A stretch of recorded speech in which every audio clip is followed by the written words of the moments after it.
Quo Vadis. What's that mean? That's Italian. Means we kick ass.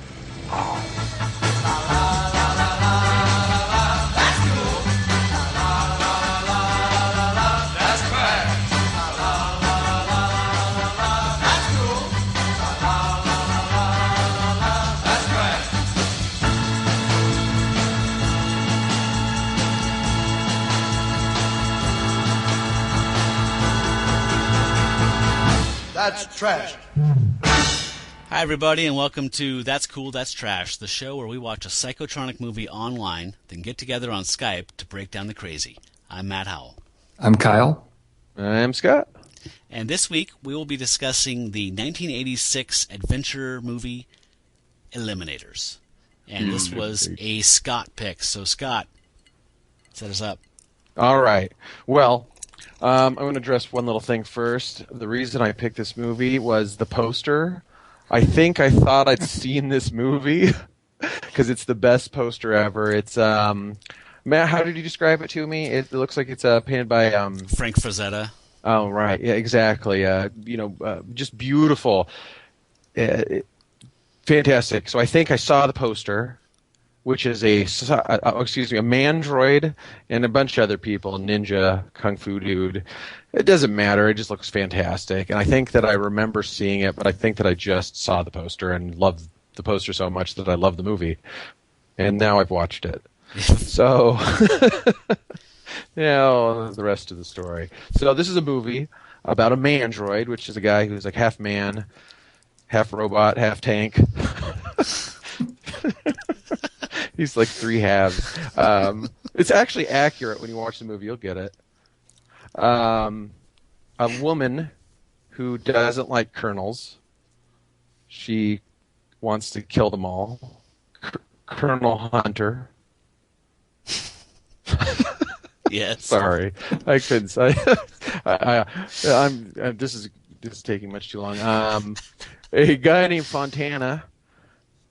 A guy named a kung fu dude, and basically the mandroid gets sent back in time to help an old man get a catheter, from what I could tell, and then it kind of just disintegrates into insanity, and the team slowly builds. And I don't think you need to know a whole lot about this movie. There's a half guy, half tank. That's enough to see the movie. That is the pull. Yeah, that's the pull. So we'll just kind of talk about the rest of it and try to make sense of it. Now that I'm looking at this picture online of the poster, it's not like Frank Frazetta. Frank Frazetta, if you folks aren't familiar with him, is a guy who painted many famous covers for like fantasy magazines like Creepy and Eerie.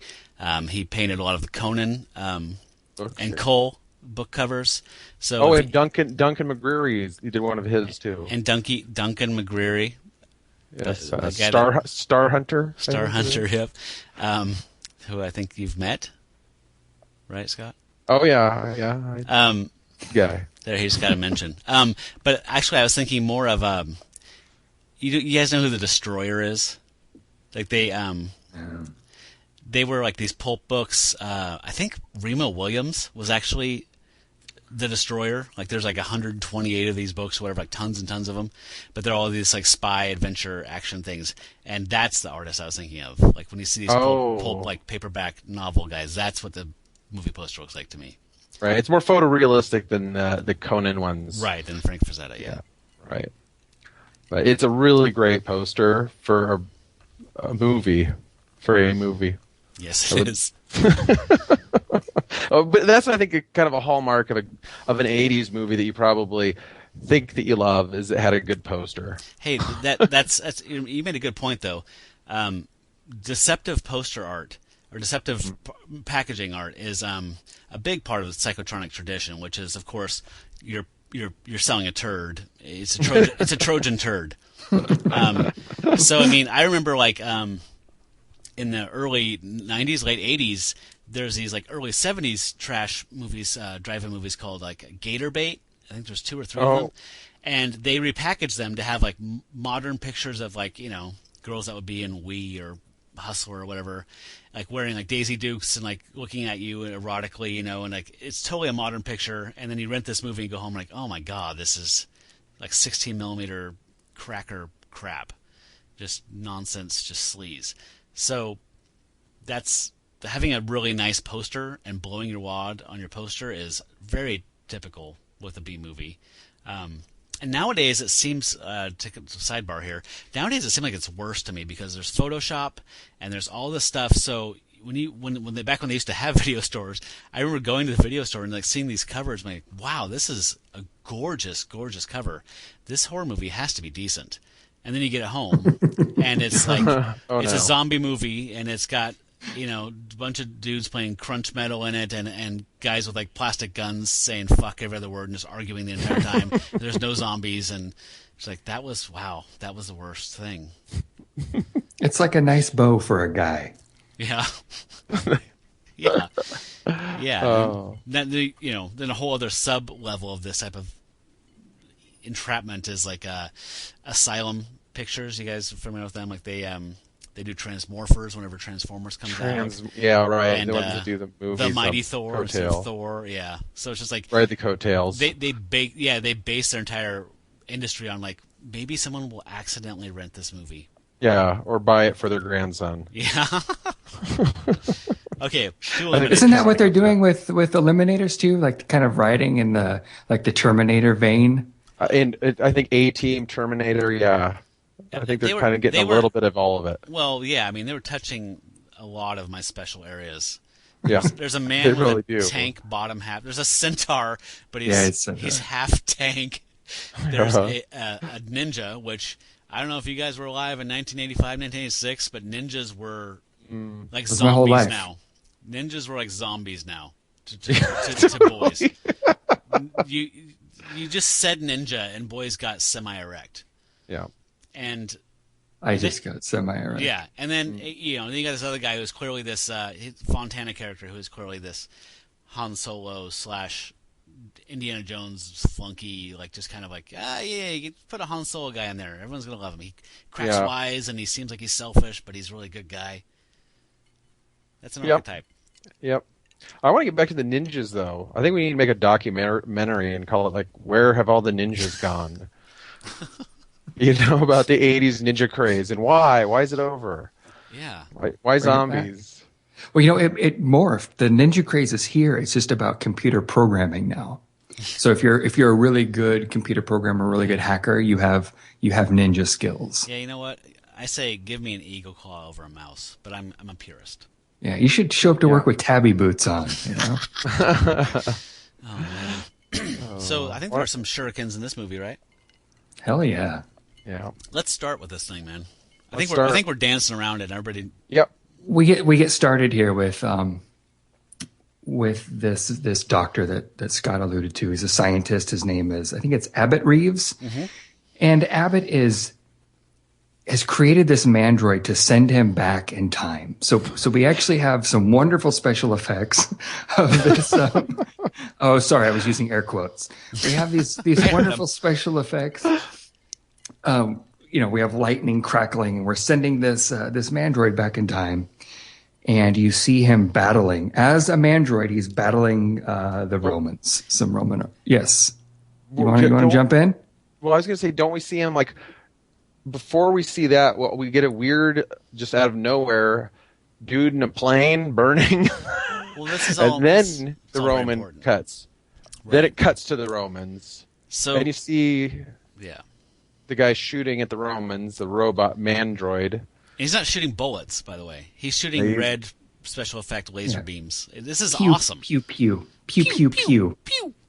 He did not kill any of them either. And these are like USC Rose Bowl parade Trojans. These are not authentic looking Roman dudes at all. Not Trojans, they're Greeks. But they're very clean. Very clean. Yeah. They look like they rented them in bulk. Yeah. And so he's sent back in time, and he completes his mission by chasing the Romans off, which is apparently what he was sent back to do, and stealing one of their shields. Got to prove you were there.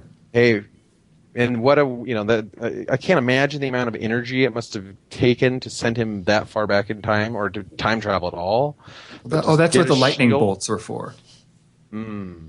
You have to harness lightning to create that light. kind of energy. Have you never seen Frankenstein? Apparently not, I guess. So he succeeds, brings the shield back, and gives it to Dr. Reeves so he can get a catheter. Yes. Well, right? Is that exactly what happens? No. So the Mandroid comes back and he meets Dr. Takata, who was Dr. Reeves' assistant. And he hands the shield over, and Reeves checks it out, and he's verifying that it's actually from the Roman era of like 1 AD, I think it was what it was, or 1 BC. And then he puts his cath in. And then he has some like Jigsaw, like the Punisher villain. He has like this side of his face is sewn up, and he's old and has white hair, and he sends the Mandroid down to maintenance, and he lifts up his shirt and he pulls a tube, like a vacuum tube at a car wash, like a colostomy bag. Yeah, and plugs it into like these holes he has in his side, and then he kind of goes, oh, like he had to pee as this really red bad. fluid comes in. I don't know if he's got a home dialysis kit. Yeah, exactly. It's like dialysis. So anyway, he pulls Takata aside. Takata says, "Hey, good work, John," or whatever he said. They called the Mandroid John Doe because he's lost his memory. And so he's obviously got a special connection with the Mandroid, and he sends him down to maintenance. The guy pulls him aside, and we have a clip, actually, of what Dr. Reeves says to Dr. Takata. Takata, send the Mandroid to the maintenance lab. I wish to speak with you. Takata? Yes, I have no further use for the Mandroid. Remove its memory, then dismantle it. We can't! He's long since dead, Takata.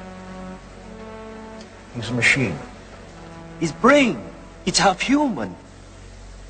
Arrive! For God's sake, show some compassion. May I remind you that we have been dissecting the very building blocks of the universe? Since when have we been concerned with compassion? What compassion was ever shown to me? Very little, I guess. Very little. Well, for him, this is obviously he's got a score to settle, and he has a very he has this ulterior motive, and I want to get back to this a little bit later because I think there's some really cool stuff in his motive. But he's driven. I missed out on the motive, I think. We need to talk about that. I have some questions for you guys about the end of this movie, so I guess we should probably stay chronological though. So. We'll plug it along because next I believe is Dr. Takata goes and warns the Mandroid and tries to escape with him, and then a fight breaks out and the Doctor's killed, and the Mandroid does the Mandroid kill him? No. He's shot in some just incidental fire. The Mandroid is shooting a bunch of security guys when he's trying to escape, and Takata gets hit with a bullet and dies standing up, which is the worst way to go. Right. So the Mandroid takes off for the gates. They try and stop him. They try and command him with a remote control, I think, and then they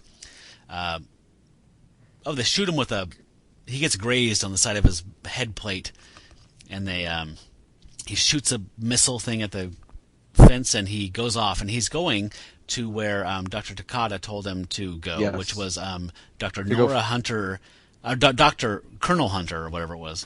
Colonel Hunter, she's the woman who hates men of a certain rank. Anyway. Colonel Hunter. He's supposed to go there to help stop Abbott Reeves, because if you guys don't know much about time travel, Abbott Reeves is trying to perfect time travel to conquer the world, and if you've seen maybe time travel movies, you know that tampering with the time-space continuum usually causes catastrophe, if not complete obliteration. So he needs to be stopped before he achieves this. So the Mandroid goes. We don't know where he is, and we don't know where he goes. They don't benefit us with subtitles to tell us any locations, but he goes to somewhere in the States, I presume, to seek Colonel Hunter. And Kyle, you can take this little leg of the adventure. Yeah, I did want to mention a few things about the Mandroid. Number one, he, as mentioned, he actually attaches himself to this tank. So as he's escaping from Reeves, he's in this contraption, and he has these different like arms. He can trade out his different arm units for new weapons, and he can trade out his legs. So sometimes he takes his legs off and gets inside of the tank. Mm-hmm. It becomes his feet. His rascal. Yep. So he, at some point, his rascal, he crash lands his rascal, and then he heads off to the States somewhere, and he finds the building where Colonel Hunter works, and it's just a general, some shitty lab somewhere. The Mandroid goes to the shitty office park and has to do this sneak in, and I'm not really sure how he does this. He somehow tricks the security system, and it calls the guard. Yes, can we talk about the security guards? Sure. They're like, well, first of all, there's one old one with Walkman, Ernest Borgnine masturbating, and then cue it up. I'm telling you, I had to double take 4 times. It keeps continuing. Like if your bottom of your screen's cut off just a little bit, he's totally whacking it. And even if it's not, he kind of is. Okay. And then the other one is, has anyone seen Ratatouille? Yes. That is the animated character from Ratatouille, the young guard. That is the head chef. The chef. Yeah. Oh man. It is. Look at him. It's crazy. It's the first living cartoon I've ever seen. That's all I have to say. Yeah, and I did like that it was such a stereotypical security guard scene. The older security guard is lazy. He doesn't want to go out and check. Yeah, he's got some sort of erotic novel he's listening to. I thought it was a weird inversion of the cliche. I in most things I see, the young guy is listening to rock music on his headphones, and the older guy's like, you gonna go check that out? No, man, who cares? That's totally true. I think they just got the raw parts mixed up in rehearsal. Their scripts were swapped. Shouldn't you be the young guy be the one whacking it, listening to the Walkman? So at any rate, okay, we're getting hung up on the good stuff. We're getting hung up on the good parts of this movie. So the man uses knockout gas. Yes, and that was awesome, by the way, just because, he has to put on a new arm to do that. And it looked like somebody just lit a smoke bomb out of a plastic tube. Security guard goes down. Mandroid actually, finally, we get to meet Dr. Colonel Nora Hunter. And if I can just describe her briefly, she looks like one of the missing Hemingway grandchildren to me. She looks like Denise Crosby. You know who that is? She looks exactly like Denise Crosby. Denise Crosby. Well, she's really surprised to see the Mandroid. Well, what about, she's got a little buddy. She does. Good Lord. Actually, he's my favorite character in this movie. That's sad. I know. She has a remote. No, it's Spot. I actually wrote this down somewhere because I wrote down the acronym. Yeah, Search, Patrol, and Operation Tactician, and it's Spot for short. Dumbest. How is it a tactician? Because he tacticizes.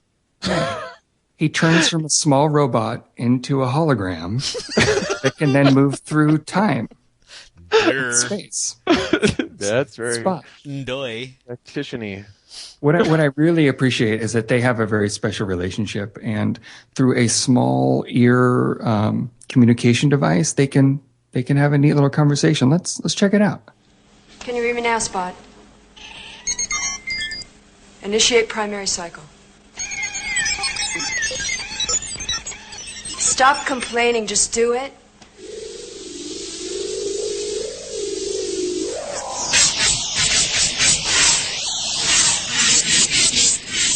So Spot's kind of like a pony keg version of Cursor from Tron. Like just this little thing that flies around and does whatever you want to. Well, I was watching her building it or whatever in the movie, and I was thinking, oh, she's building the robots from the black hole. Yeah, totally. It's a model. Oh, that's what she's doing. She's really into modeling. So the Mandroid comes in with a cape and a hat on, and to disguise his mandroidiness. You know what he looks like when he walks in? It's Jeepers Creepers guy. Oh, That's yeah. the silhouette. He looks exactly like him. He's got the same awkward hat on. He does, yeah. So he approaches her and says, "Are you? Is Colonel Hunter here?" And she says, "I'm Colonel Hunter." And they have a little kind of showdown, and she pulls a gun on him, and then he tears his cape and his hat off and shows that he is a mandroid. And we have a clip here about what happens next. Who did this to you? Abbott Reeves. Reeves? About a year ago, my plane went down in the Mexican wilderness. I was pulled half dead from the wreck and taken upriver. When I came to, I found this. Your arms. Your leg units. It's my work, all of it. These parts were designed for a service droid on the space platform. But you're human. Yes. Can I say something real quick about the mandroid? The mandroid, who has no memory of his life before his plane crash, they come to call John Doe, but he's played by Patrick Reynolds, and he is the grandson of R.J. Reynolds. So he is Really? He's from quite a bit of tobacco money. Wow. And he pursued acting for quite a while. He studied it in, I think, 2 different schools, and did it here and there. And this was kind of one of his. He should have went to a third. Yeah, but I was going to say, after listening to him talk in this movie, after watching it 2 or 3 times for this podcast, he has kind of a strange, like, cliche Native American cadence. That's totally. I was like, is he auditioning for Bonanza, like as an Indian? Anyway, so the doctor sees that he's creased his head plate, and so she takes the thing off, checks it out, realizes he has very little memory because Dr. Reeves wouldn't care about him having memory. He just wants him to run errands until he conquers the world. So she says, take this out and fix this damage here, but you'd be running on your human brain for the most part. And he says, can you keep it that way? So he's embracing his humanity there a little bit, which I like. Yeah. I actually thought, speaking of this, the actor playing it, I thought it was Dolph Lundgren. That's kind of what it looks like on the poster, and if you squint, it looks like an anorexic Dolph Lundgren a little bit. Sure. Like really anorexic. But Christian Bale being Dolph Lundgren. Yeah, totally. Yeah, the machinist. Yeah. Dolph Lundgren. He looked a lot like Peter Weller to me. Yes, me too. And kind of the tone of his voice sounded like Peter Weller. Yeah. Like a naked okay. lunch. So he explains that what Reeves is doing, and he's going to be going down to Mexico, and she insists she joins him. He says, no, it's too dangerous, and then he starts to kind of take off, and his head starts sparking and short-circuiting, and she says, you know what, you need a full-time mechanic, so I'm coming with you. And that's kind of the end of the argument, right? That's it. I really like that. For her, it's not really about the mandroid. For her, it's more about she's like patent infringement. She wants to get down there. These are my designs. I want to go bust this guy. I'm going to find this guy. He stole my designs. Yeah. You think you should get a lawyer? She might also be a lawyer. Maybe there's an Esquire at the end of her incredibly long title. Possibly. Because not only does she hunt colonels, she hunts Noras too. What? All right. So, flash forward to Mexico, which is not really Mexico. Actually, can we talk about their trip before they leave, as they're getting ready to leave? They're attacked by Bruce Blanche. They are attacked, and I really like this scene because they've tried to throw in a couple of these Terminator moments throughout this movie, and this was one of my favorites. It's too shiny to be sneaking around the woods with us. Hey, man. You need some body work? You talking to me? No. He means the car.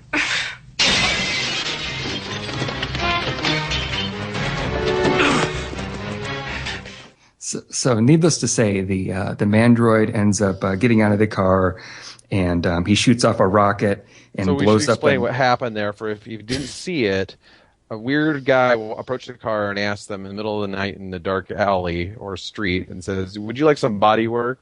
And she doesn't think this is strange at all.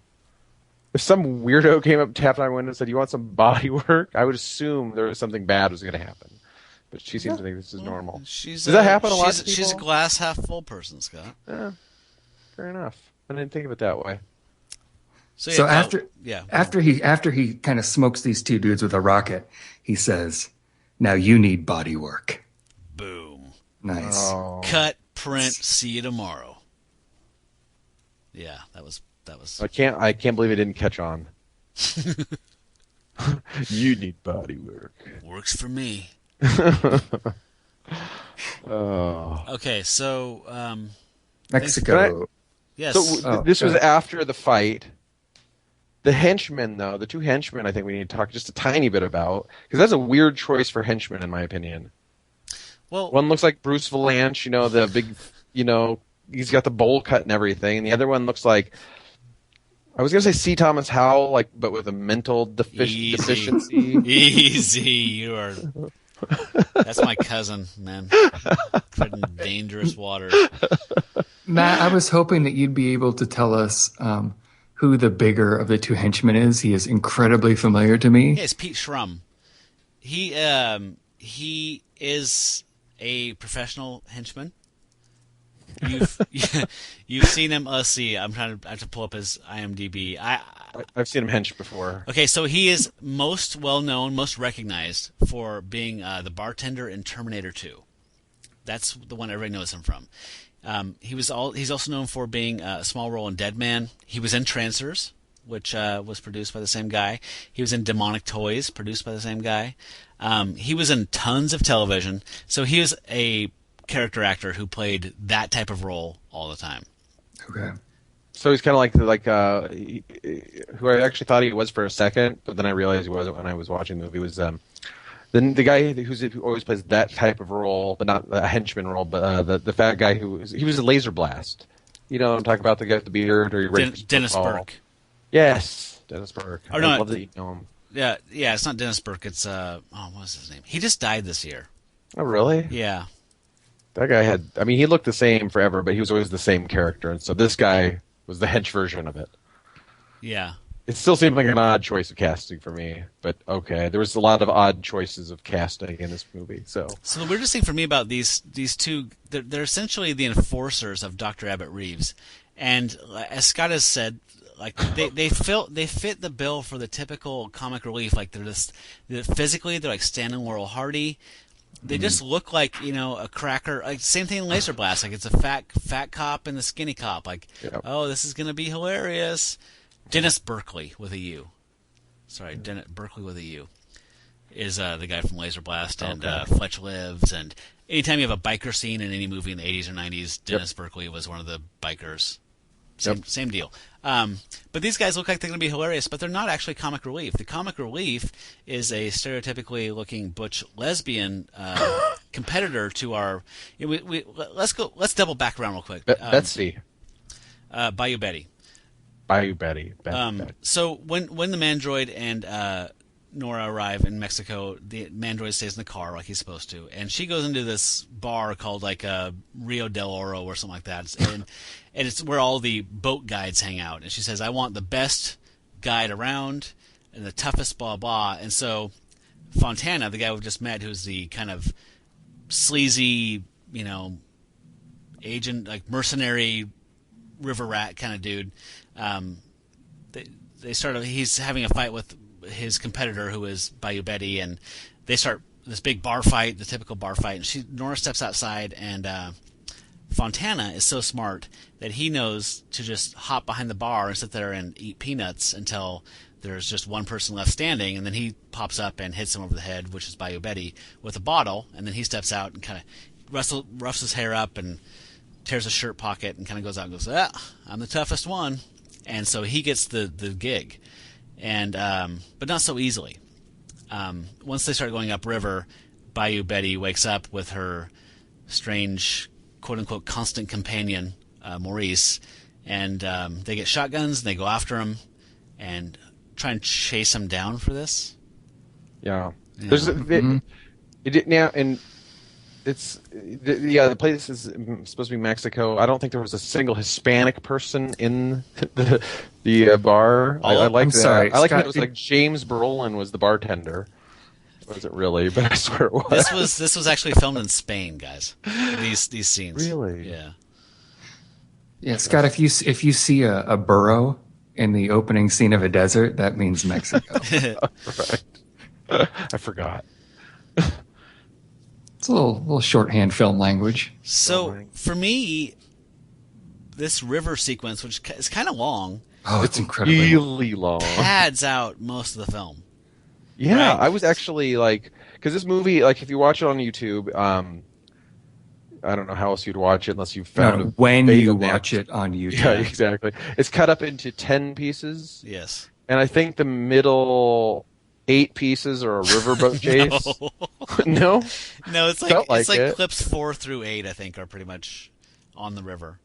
So It's just it turns into like significant a road movie, essentially. Like dynamically speaking, it's like these people getting to know one another and going through experiences and going on this journey more than it is an adventure movie that the poster promised. Unfortunately. Yeah. Where are we? This goes on for a long time. They're being chased. Bayou Betty chases them down.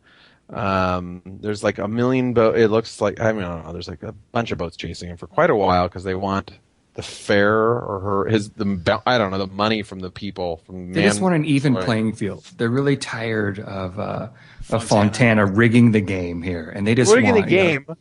They want, yeah, he's rigging the game. This is free market capitalism. Did we explain that, like, how she got the Fontana was walked in, said, "Let's fight," or no, who's the toughest? And then they immediately just start beating the shit out of each other. Mm-hmm. Yeah, the entire bar, except for Fontana, who waits until the fight's over, and the only one left standing is Bayou Betty, and then he cold cocks her from behind with a bottle and says, "I'm the toughest," and he was a big pussy. Okay, go ahead, Kyle. I thought he was going to jump out and say, "I'm the smartest," but then that would have been. Well, that was true. There's a couple of interesting scenes on the river, and I was hoping we could dive into those a little bit. Not too deep, because this isn't that. It's a pretty shallow film. Yeah. But I do enjoy that we get to see Fontana's smarts on the river. We also get to see the boat break down on the river, and what's her name? Nora. Nora actually does. She fixes the boat for him, and I think that kind of turns Fontana on a little bit. He gains a little bit of respect for her. Yep. And then we get to see some classic river tricks, where boats are chasing him and he ties himself up and revs the engine, and then he cuts the rope and the boat moves, and boats launch off of rocks. It's exactly what you'd want to see. Yeah, throw a can of gas in the water and shoot and explode. Yep, exactly. Yeah. We actually ran out of gas. Got to pour alcohol into the tank. Yeah. We're forgetting one cool thing was when Bayou Betty does track them down eventually. When they do break down before Nora fixes them, the mandroid is sitting there watching all this stuff go down, and then he's like, "Fuck this!" And he stands up and kind of secretly puts on his torpedo arm, and shoots a torpedo at her boat, blows her boat up, and this is where we realize, if you didn't already know, who our comic relief is. We have a clip of them talking about Maurice and Bayou Betty talking about how, as they swim away from their burning wreckage of their boat, like, you know what, maybe Mexico river tours aren't the thing for us. I've been thinking, no more boats, no more bugs, no more river. We're moving to Alaska, Maurice. Dog sleds. Yeah, I just... Dog sleds. It's just groaningly bad. Oh, it's groaningly bad. Also, around the same time, Fontana, back on the boat, just knows he's been told that the mandroid is an airplane crash victim who has been badly hurt. So, because he's wearing his cape and he's got gauze over his head plate thing, so Fontana's at this point is like, you know what, you guys aren't worth this money, and we have a clip here about how he's persuaded to continue with the journey. Now what's wrong? You think I'm blind? I saw that torpedo. Who are you guys? What the hell are you up to? We just saved your life. What do you want, a medal? We're floating right here until I get some answers. All right. How much money do you want? It's not the money, it's you, damn it! Me? You wreck a bar just to hire a guide. Then you give me some song and dance about a plane wreck. The next thing I know, we're playing Sink the Bismarck. Mr. Fontana, What? shut up and drive.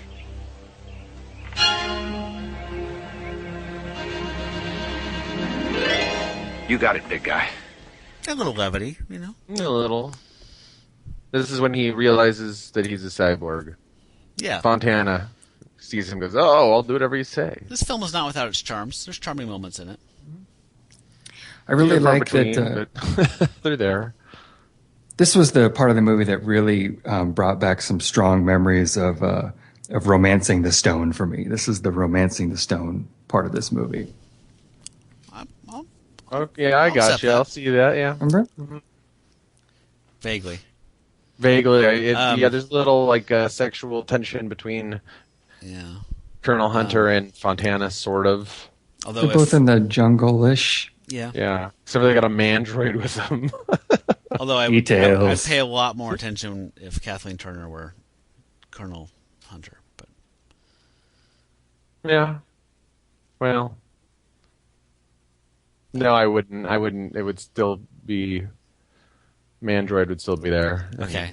And Fontana, I wouldn't pay any more attention. So should we have a pig moment here and talk about some side boob, because we get some good side boob. Oh, that was the best part of the movie from Denise Crosby, and some wet tank top action. So I don't agree with objectifying women, but producers of psychotronic movies don't seem to care about that, and they keep putting this stuff in there, and I just have to note it. Yep, and as you should. Is there a way to? Go ahead, Kyle. I was going to say it's also worth noting that that the Mandroid noticed. Mm-hmm. We get to see the Mandroid in Fontana. That's given. But when you see the Mandroid checking her out, you know that he's operating off that human memory. Exactly. Right. And then shortly thereafter, she's checking him out when he has his chest plate off. I forgot about that. It was kind of gross. Humans. And he just has his like kind of sunken chest because this dude's really skinny. He's got some scars all over it, and she kind of looks down, and it's like, all, ooh. Cyber I don't think that dude's like taking his legs off and shit. I'd be shocked if he's got it going on downstairs. But you know what? He probably has an attachment for it.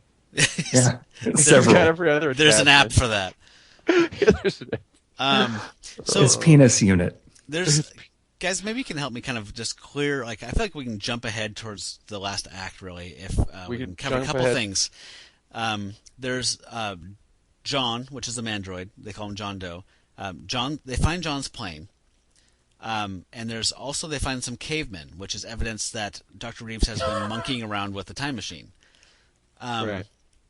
Can you guys like kind of just get us from where we were to there? Because there's a point. It's kind of a border to me. Like there's a point where John falls off the boat, right? And he's a Mandroid, so he sinks to the bottom. And Fontana swims around, and tries to find him for a while, and says, "I give up." And so Fontana and Nora split off for a while, right? But it's all kind of a bore how this happens and what the time frame is with the cavemen. I think it was actually filmed in a blur. Because I can't tell you exactly what happens now, and I've tried to watch it and figure it out, and I'm unclear except for they get separated, and then all of a sudden they're kind of back together, and it's pretty. But Fontana's gone. I can fill they this find in. the plane. Yeah, thank you. Oh no, go ahead. No, Scott, I think you're getting warm. But all of a sudden he's back. Fontana's gone.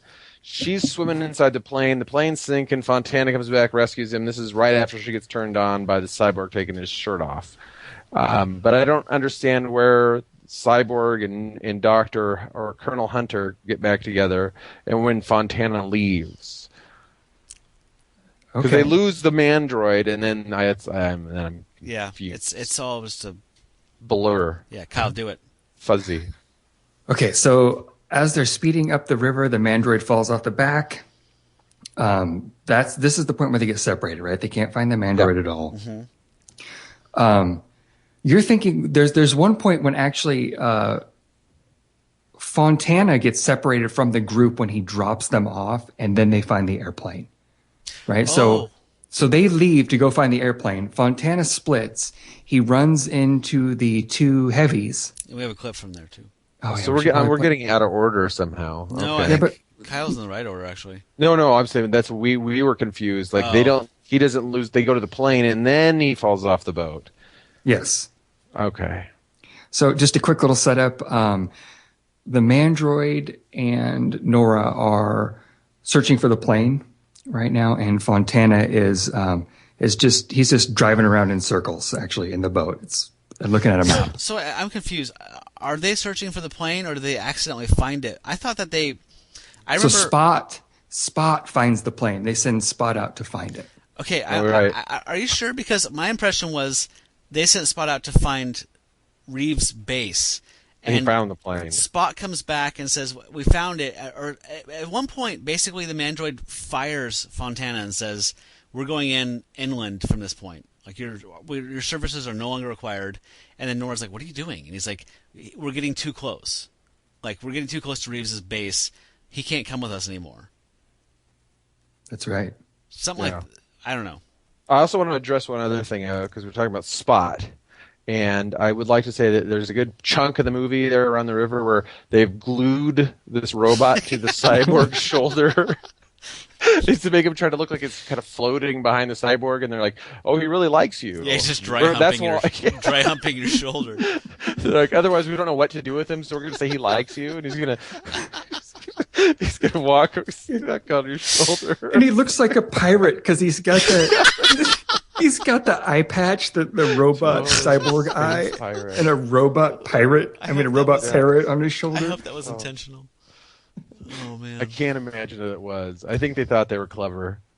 They were not. So Kyle, at this point though, they peel off, and the big fat guy and the skinny bad guy approach Fontana because they've heard from Bayou Betty that he had this fare, and they mention that there's a torpedo, and that makes their bells go off and say that's the Mandroid, and so they find Harry and go. They find Harry and they start questioning him a little bit, and Harry is checking out the boat, and this is about the name of the boat. Quo Vadis. What's that mean? That's Italian. Means we kick ass. I love that. And kick ass they do. Now, what's the name of that? How do you spell that? Quo Vadis, Quovadis. It means whither thou goest. Like where it's from the Bible. Like it's like where are you going? Like after the crucifixion of Christ, someone asked that question of one of the apostles or something like that. It's something like that, but it means like whither thou goest. Where are you going? Now, here's my thing: did they actually name that? Did they write that into the movie? Did they, or was the boat already had that on it for some reason? Well, they stuck it in. I was just curious. I assumed they just rented a boat that had Quo Vadis on it, and they just worked it in. But then I was like, well, wait a minute, Reeves is really into this Roman thing. Oh, that's true. Mm-hmm. Oh, there we go. Like, okay. what if they actually? I was assuming that's intentional. It wasn't. That must have been intentional. I think it is. Yeah, it is, and I bet that Reeves went out to the future and got that boat and brought it back because it was so cool. It couldn't have been from the 80s. It was sick. Oh, okay. Choice. Okay, so then they find the plane, and she gets stuck in the plane, and she's drowning, and the Mandroid is trying to get her out with this chintzy little winch that he has. Yeah, winch and grappling hook system. And Fontana shows up, saves them. Ta-da! Then they start heading upriver. The Mandroid falls off the back of the boat. And at this point, we don't see the Mandroid for a while. They're swimming around. They're trying to find him. And they get captured by cavemen. Well, no. Hold on. There's one important thing that happens before this. As the Mandroid is coming out of the river, he's standing on the side of the river. He's drip drying, and all of a sudden, he's supposed to say a big jar of rice. By the way, you have to put the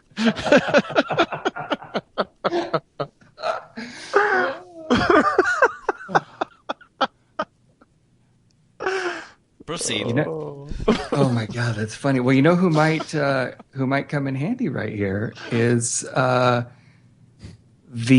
ninja. All of a sudden, we see a ninja standing on the side of the river watching the robot drip dry. Of course. And because there's Zen. If you're Zen, you're way into that. Yeah. And he's standing in his ninja stance. He's always standing in his action stance. Mentally writing a haiku about the drip dry robot on the Mexican river. Why isn't the robot standing in rice? All right. So we get to meet Kuji. But Yes. you know what? You know who would probably be best to talk about Kuji? Kuji. I've never seen anything like you and your friend. But one should expect such things from Abbott Reeves. You found Reeves? No, but I'm close. My father came here to work with Reeves on a secret project, and I haven't heard from him since.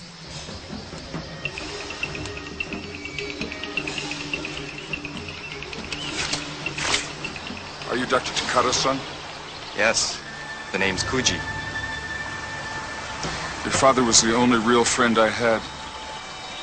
Was? I'm sorry to tell you this, but he's dead. Reeves killed him.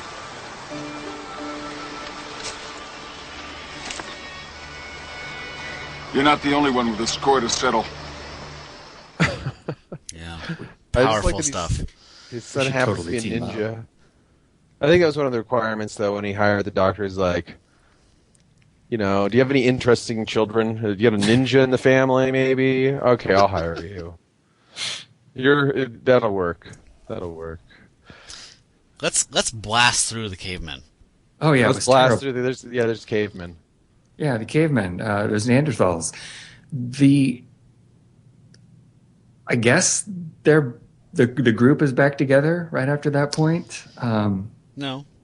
Oh no! This is just Harry and right. Nora. This is Fontana and Harry and Colonel Hunter.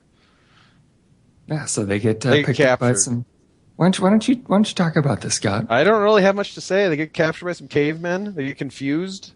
You're confused whether the cavemen are like them or are going to hurt them, and then they get away from the cavemen.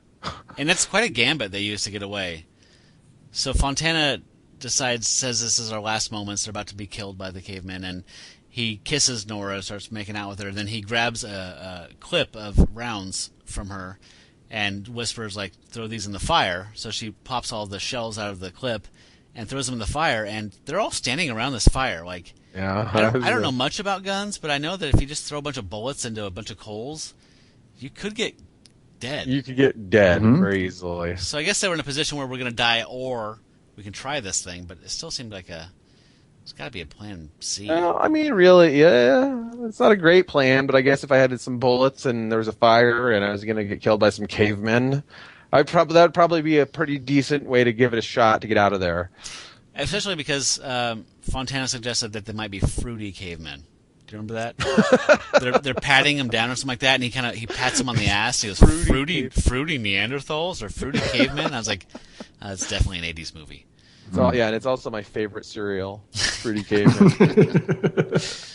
So this gives them a diversion to escape. And let's just say they all meet up. So we finally have the Eliminators together. Can we? Eliminators mount up. And this is where we have a great quote that I think kind of... Scott, doesn't this tell us where you are with this film at this point? Oh, this is exactly where I am with this film. This is where I am with watching this movie. This is how I felt before we're going to record this. So. Oh, swell. Our little buddy. I've lost my boat. We're stuck out here in the middle of nowhere. What is this, anyway? Some kind of goddamn comic book? We got robots. We got cavemen. We got kung fu. Well, that's it, all right? I quit. Exactly. Scott, I'm done. I'm out. Later, guys.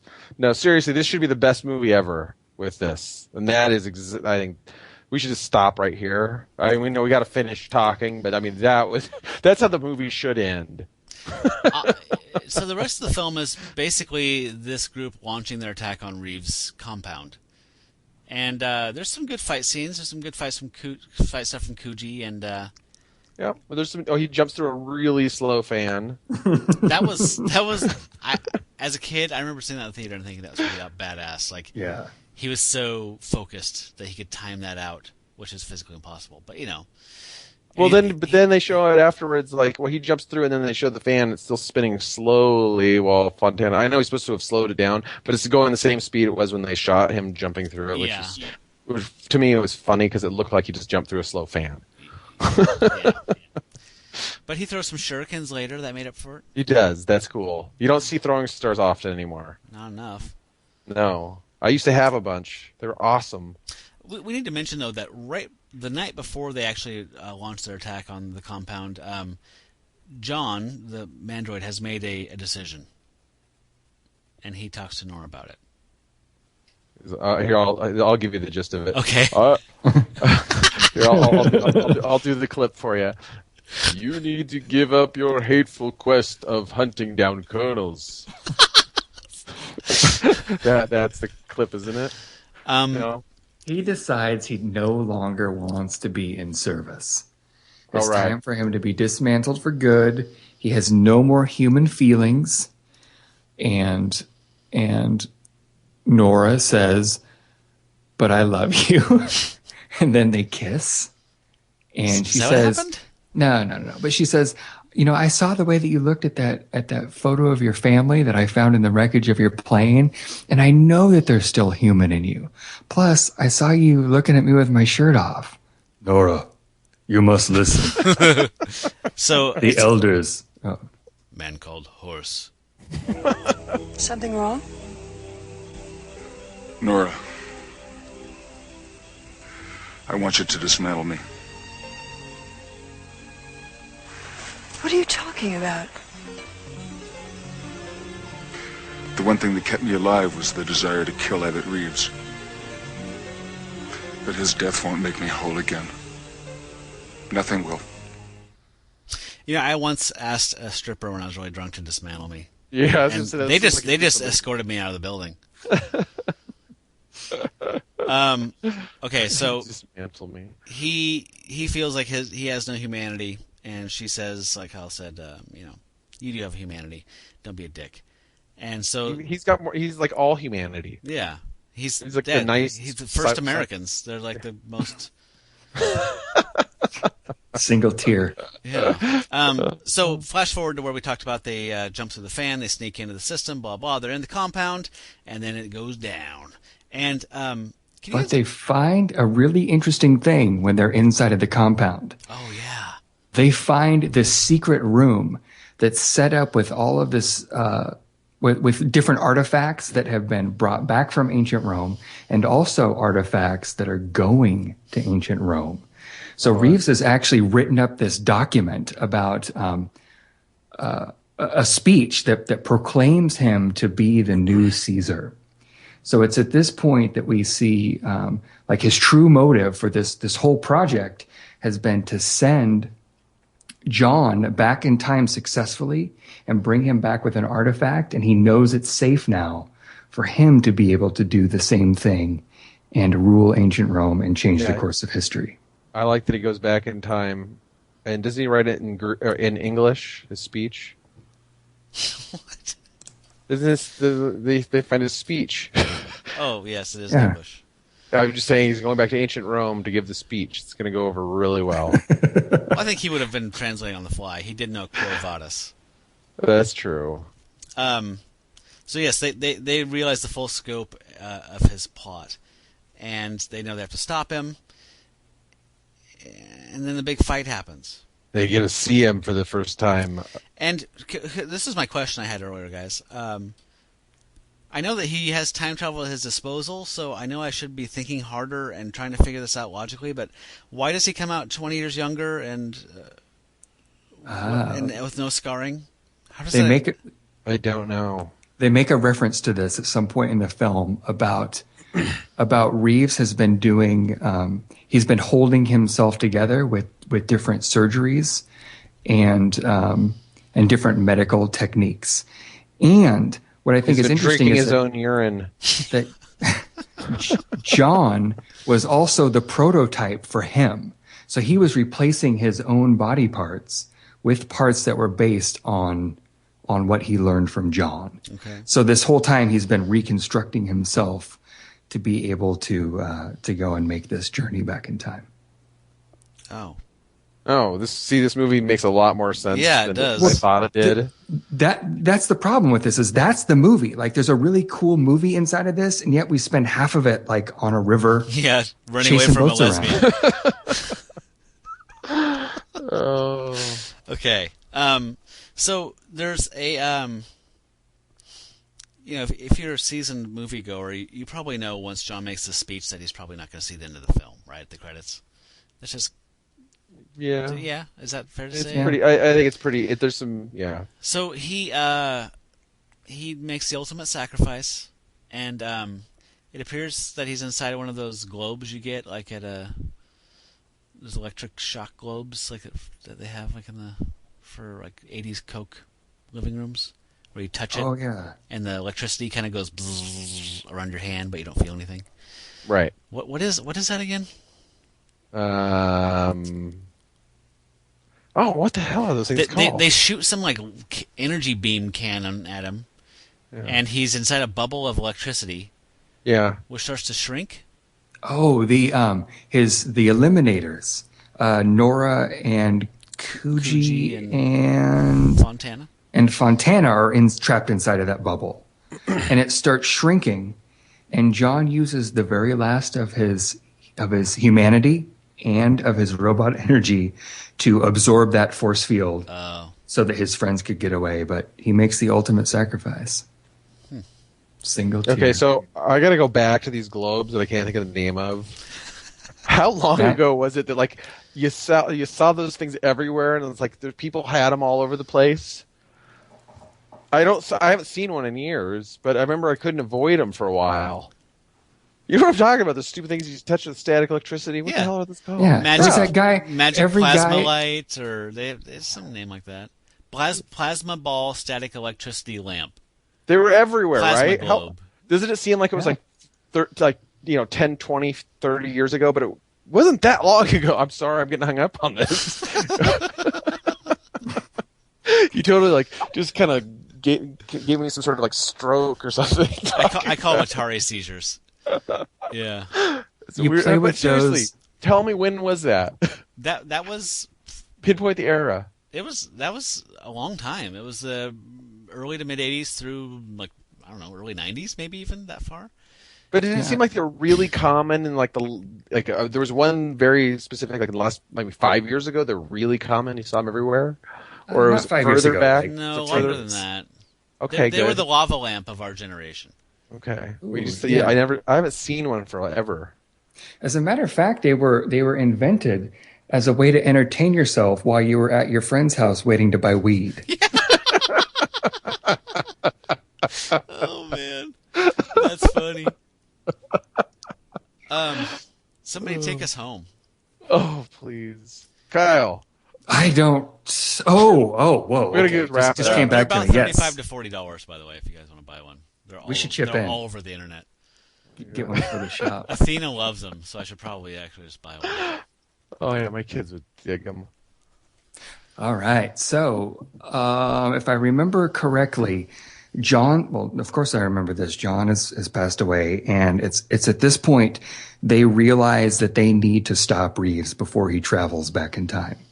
So I think they hear some of the lightning happening, and they realize, oh no, it's happening. So they have this triumphant run down to the launch room, and we see that they're too late. They've missed it, and Reeves has gone back in time, and they can see this little counter, so they know that he's headed back to ancient Rome, and it's counting down, and I think Fontana makes some kind of joke about how he knew he should have been a computer programmer, and out of frustration, he just runs his hands across the keyboard and then punches the keys. Like the Fonz. Like the Fonz. And guess what, you guys? Guess what happens? Saves the day. He saves the day. And instead of Reeves going back to ancient Rome, he travels back to millions of years before humans are even on the planet. Yep. So he's the king of nothing. 435 million BC. Yep. He's the king of the planet. It seems like that could have fucked things up even worse, but... Yeah. Because a butterfly effect, the further back you go, the more effect you're going to have on the future. So. Yeah, well, I guess the Atlanteans probably found his cyborg human skeleton and said, wow, we can base all of our Atlantean space stuff on this. See? Huh? That explains everything now. Cycle of life. So is that's the end of the picture, yeah? That's it. Thankfully. Oh, well, then it goes to freeze frame. Like every good 80s movie. Yeah. Goes to freeze frame and credits roll. And scene. Surprisingly, there wasn't a part 2. I'm not that surprised.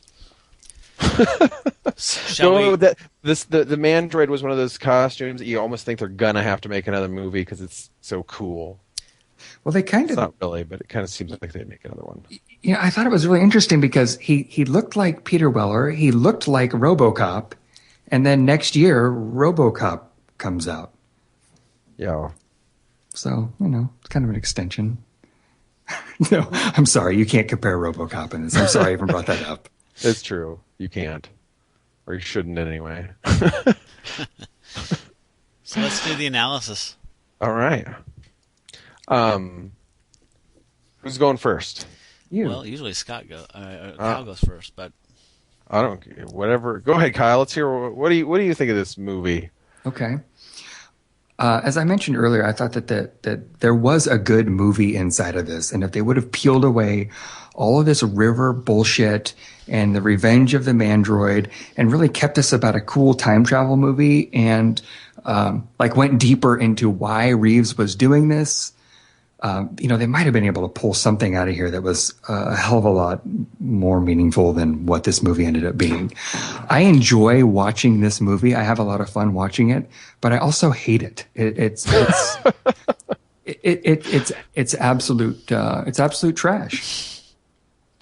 Yeah, I'm gonna agree with you 110%. Except for the enjoyment part. So, I love the poster. You love the poster. Why you don't love the movie? Huh?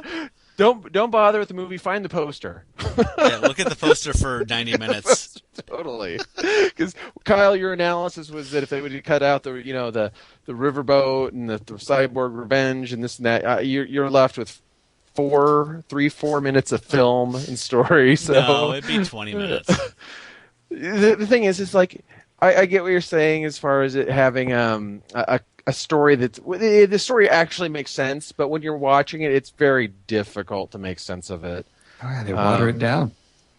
It is really, really long time water. I'm sorry, what did you say? Eloquence. I'm gonna go. I'll just wrap this up. Trash for me, big time. Love the poster still, though. Yeah, that's a good poster. I have a hard time with this movie. Because I did see it in the theater, as I mentioned several times. I was very excited about it. I was 11 or 10. So I tend to give this more of a pass than I do a lot of stuff because I still see it as a 10 or 11-year-old. But this time, it was a little... I don't know. Yeah. I guess my final assessment would be that it is a B movie. This came from a family of producers who made some really great B movies in the 80s and 90s. And this is one of their lesser ones. It's harmless. This is one of those movies, if I were hungover on the couch and it was rainy and this came on TV, I'd be stoked. Yeah. Because I'm going to be on the couch with a blanket eating chips. Totally. And if you got like your 11-year-old kid with you, your brother or something, You can totally watch it with them. Yeah, but this is not a good film, and it's harmless, I guess, is my final assessment. So I don't know how to land on the cool or trash thing. I have to give it a very tepid trash. I mean, sorry, a tepid cool. Oh, we're gonna have unanimous trash. No, I'm sorry. It's just there's a guy when he takes his legs off and he gets in the tank.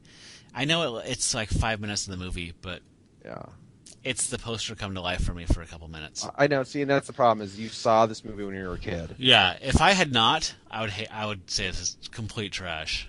Totally. Yeah, I saw this 5 years ago and loved it. And I still have a lot of fun watching it. I was in the same place, man. I kept going back and forth on this, and was for this me, your, like the first movie you've ever seen 5 years ago?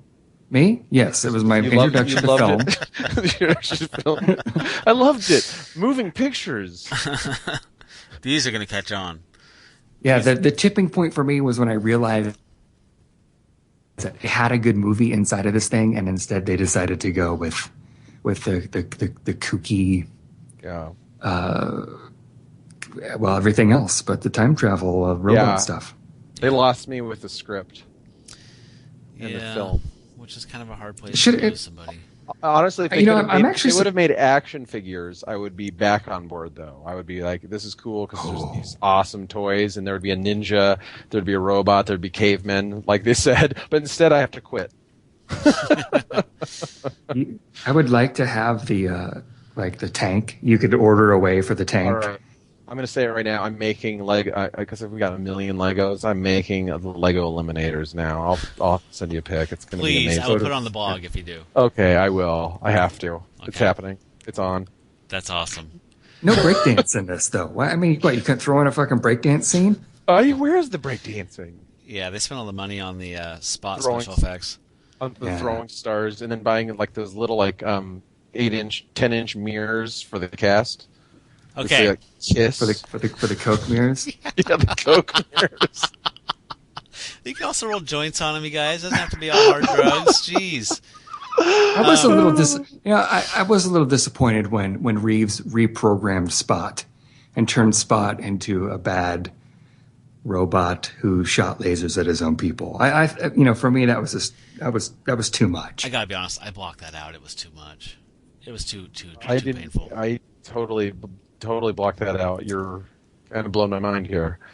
Okay, can we move on to the antidote? Yeah. So this film was made by the Bands, particularly Charles Band. His father was Albert Band.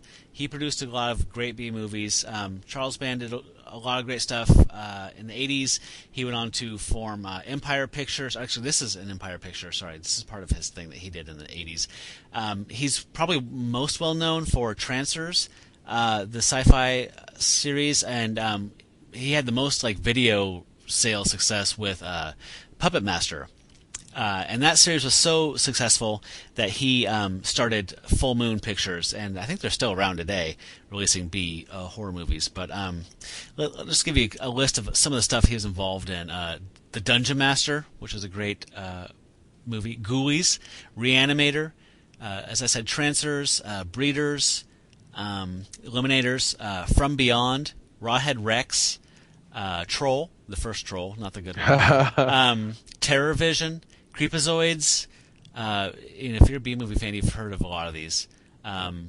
So if I were going to offer, I really do like the Bands. I would say go on to Netflix and watch Reanimator, which his brother Richard Band did the music for. But you can go on to Hulu for free and watch Reanimator. These are both based on H.P. Lovecraft stories. I'm sorry, not Reanimator. From Beyond. From Beyond is Berserk. So yeah, that's a Berserk movie. I recommend either one. But and if you want to see something free on YouTube, this is something that you can find on YouTube. Is Grandpa in My Pocket. It's a TV series, but there you go. I don't know Grandpa in My Pocket. You'll have to take a look at it sometime. Okay. Will do. So our next episode in 2 weeks will be a very special follow-up to our Thanksgiving episode, Blood Freak. We had such a great time with that, and people enjoyed listening to it, so we're coming back for Christmas. And we are doing the film Christmas Evil from 1980, also known as You Better Watch Out, also known as Terror in Toyland. And this is a slasher film, one of the first horror Christmas movies. Came out 4 years before Silent Night, Deadly Night, which a lot of people think is the first horror Christmas movie, but this is long before. Director John Waters has said this is the greatest Christmas film ever made, period. So, if nothing else... I can't wait. Yeah, that should make it worth your watch. But I've seen it several times. Like Scott, I'm a big Halloween guy. Not so much into Christmas, though. Christmas tends to make me kind of grumpy. So I started a tradition several years ago of watching psychotronic Christmas horror movies and drinking White Russians just around this season to kind of get through it. So yeah, I watched Elves and this movie and several other movies. So to get through Love Actually. No, I haven't seen that one. But so join us for that. I added the link. It's on our blog. So if you go to that'scoolthat'strashpodcast.blogspot.com, I know it's a mouthful, but it's not a typeful. You will find us there, and we always have the videos that we're watching and the episode links to download the podcast. And also, there's comments there. We'd love to hear people comment. When people come by and drop in and say hi, we'd love to hear from you. And also, I've been thinking about this lately. If you have you listen to the show and you have a friend that you think would appreciate it, or somebody who'd like it, please pass the word. We'd love to get spread around even more. We have lots of people listening, and we love to hear from you guys, and we'd love for even more people. Do you guys have anything else to say? Do that. Yeah, no, I think that sums it up. Cool. So, yeah. Well, this was a Scott pick this week, guys. So if you had a problem with this one, some people were grumbling to me about this movie. Sorry. And my assessment would be it is psychotronic because it's got some strange, mandroid and blah blah ninja, but this is not to my level of trash. No, this is trash in the wrong ways. Sorry, everybody. It's okay. There's worse movies out there. We'll find them. Yes, we will. That's good. We got to incorporate that into like our mission statement or something like that. Yeah, totally. Okay, so it was great talking to you guys, and it was interesting catching up on my 11-year-old self's idea of a cool movie. So for That's Cool, That's Trash, I'm Matt Howell.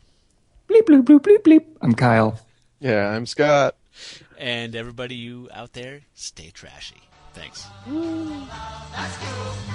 La, la, la, la, la, la, that's trash. La, la, la, la, la, la, that's cool.